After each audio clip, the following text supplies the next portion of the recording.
یہ واقعہ ہمیں سکھاتا ہے کہ اصل سکون رزق میں نہیں بلکہ اللہ پر مکمل بھروسے میں ہے۔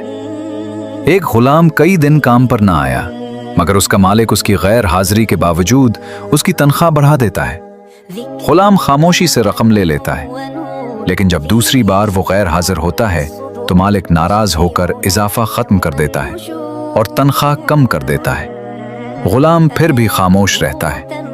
مالک حیرت سے پوچھتا ہے، اضافے پر بھی خاموش رہے اور کمی پر بھی کیوں؟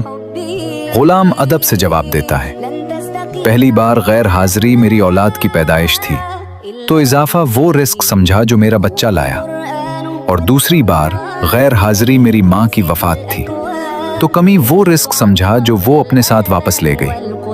میں اس رزق کے لیے کیوں پریشان ہوں جس کا ذمہ خود اللہ نے اٹھایا ہوا ہے؟ یہ جواب دل کو بدل دینے والا ہے کہ جو رزق لکھا ہو وہ انسان تک ضرور پہنچتا ہے۔